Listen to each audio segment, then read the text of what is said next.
મારે આજે તમને એક સવાલ પૂછવો છે.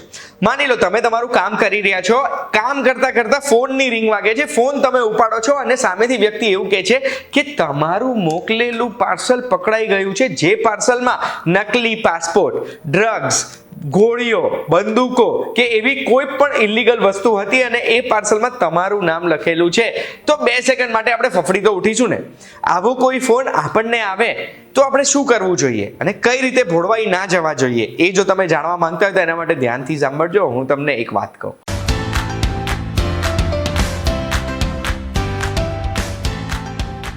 એક વાત કહું, આપનું સ્વાગત છે. મારું નામ છે ગુંજ ઠક્કર અને આજના વિડીયોમાં હું એવા સ્કેમની માહિતી આપવાનો છું જે સ્કેમમાં ભણેલા ગણેલા લોકો પણ ફસાઈ રહ્યા છે. બેંગલુરુમાં એક મહિલા લોયરને એક એવો ફોન આવે છે જે ફોનના લીધે 15 લાખ રૂપિયા તો ગુમાવે જ છે. વિડીયો કોલ પર એમને એમના કપડાં કાઢવા માટે મજબૂર કરવામાં આવે છે, સ્ટ્રીપ કરાવડાવે છે અને એ વિડીયોથી એમને બ્લેકમેલ પણ કરવામાં આવે છે.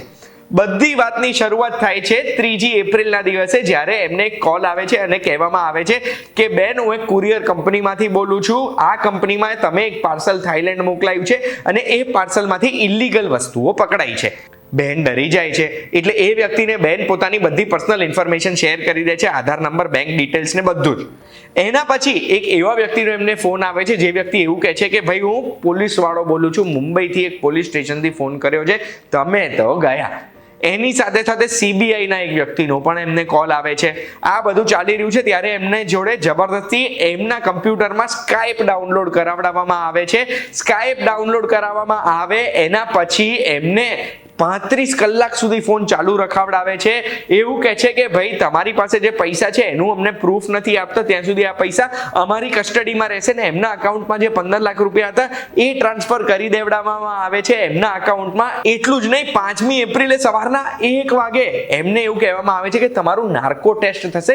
એના માટે વિડીયો કોલ ઉપર એમને કપડાં કાઢવા માટે મજબૂર કરવામાં આવે છે અને આ વિડીયોથી એમને બ્લેકમેલ કરવામાં આવે છે. જ્યારે બ્લેકમેલ કર્યું ત્યારે એમને ખબર પડી કે આ તો હું છેતરાઈ ગઈ અને એટલે પોલીસ પાસે કમ્પ્લેન્ટ કરવા જાય છે.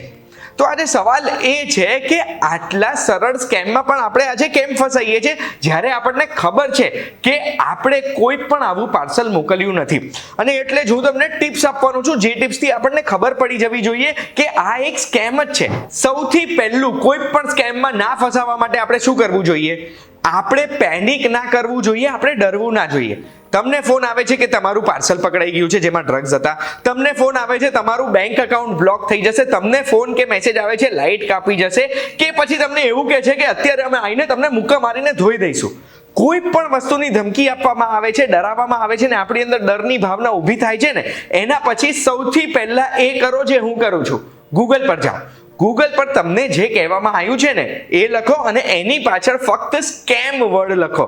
એવું લખશો ને એટલે તરત જ ન્યૂઝ આર્ટિકલ્સ, વિડીયોઝ, ઇન્ફોર્મેશન બધું તમને મળી જશે અને એનાથી તમે ચેક કરી શકશો કે જે ધમકી તમને આપવામાં આવી છે એ જ ધમકી શું બીજા કોઈ વ્યક્તિ પાસે કે એનો કોઈ આર્ટિકલ કે વિડીયો બનેલી છે કે નહીં. અગર વિડીયો મળી જશે તો તમને ખબર પડી જશે કે ભાઈ આ વસ્તુ મારા એકલા જોડે નહીં, આખા ગામ જોડે થઈ છે. બસ એક વખત પકડી લો તમે આ વસ્તુ, એના પછી સાયબર ક્રાઇમ ઉપર ફોન કરીને તમારે જાણ જ કરવાની છે કે આવી રીતે મારી જોડે સ્કેમ કરવાનો પ્રયાસ કરવામાં આવ્યો છે અને આવા વ્યક્તિઓને રિપોર્ટ કરી દેવાના છે. એના પછી જ કોઈ પગલું ભરવાનું હોય. બીજું, કુરિયર કંપની ક્યારે બી ફોન કરીને ભાઈ તમારો આધાર નંબર કે બેંક એકાઉન્ટ ડિટેલ શું કામ માંગશે? અરે એટલું જ નહીં, કુરિયર કંપની તમને ફોન કરીને એવું કેમ કહેશે કે તમારા પાર્સલમાં ડ્રગ્સ પકડાયા છે. ડ્રગ્સ પકડાશે તો તમારા જોડે નાર્કોટિક બ્યુરો આવશે તમને પકડવા માટે, નહીં ઘરે આવશે, કારણ કે પાર્સલ તમે મોકલ્યું હોય તો પછી એ પાર્સલ પર તમારું સેન્ડરનું સરનામું તો હોય જ ને. એ નાર્કોટિક વાળાને કરવા દો અને આવશે, એના પછી બી વોરંટ લઈને આવશે, સમન્સ આપશે, રૂબરૂ તમારા ઘરે આવશે તમને પકડવા માટે. આવી રીતે ફોન પર તો નહીં જ કરે. એટલે પોઈન્ટ એટલો જ છે કે ભાઈ, કુરિયર કંપનીઓ તમારી જોડેથી તમારી પર્સનલ ડિટેલ્સ એટલે આધાર નંબર ને બેંક ડિટેલ માંગે તો ના પાડી દેવાની. ત્રીજું, તમે જે તમારી પર્સનલ ઇન્ફોર્મેશન અત્યારે ગામભરમાં વહેંચણી કરો છો ને એ આપણે અટકાવવું પડશે. કઈ રીતે? તો આપણે ક્યાંય બી જવું હોય, હોટેલ બુકિંગ કર્યું હોય, ટિકિટ બુકિંગ કર્યું હોય, ભાઈબંધોને આપણે મોકલવું હોય કે આ ફોટો આઈડી તરીકે ક્યાંય મોકલવું હોય, બધે આપણા આધારની ઓરિજિનલ આખા નંબરવાળી કોપી મોકલી દેતા હોઈએ છીએ. ભાઈ એવું કરવાની જરૂરત નથી તમારે. તમે લોકડ આધાર શેર કરી શકો જેમાં પહેલા 8 આંકડા ફૂદડી હોય એટલે તમારો આખો આધાર ક્યાંય જતો જ નથી. આ શેર કરવાનો કઈ રીતે, આ ડાઉનલોડ કરવાનો કઈ રીતે, એના ઉપર મેં ઓલરેડી એક વાત કહું વિડીયો બનાવેલો છે, જેની લિંક ડિસ્ક્રિપ્શનમાં મૂકી છે. તમે પણ શીખી લેજો, ડાઉનલોડ કરી દેજો, ફોનમાં રાખી લેજો, જેનાથી આ કાર્ડ તમે બધાને આપી શકો. આ વિડીયોની માહિતી ખૂબ જ જરૂરી છે. એક વખત ગયેલા પૈસા તો પાછા આવશે, પણ એક વખત ગયેલી ઇજ્જત પાછી નહીં આવે.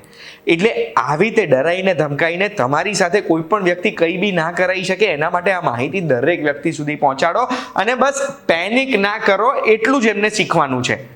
આવી જ માહિતી માટે એક વાત કહું, જોતા રહેજો. આપણે VTVGujarati.com પર ફરી મળીશું. ધન્યવાદ.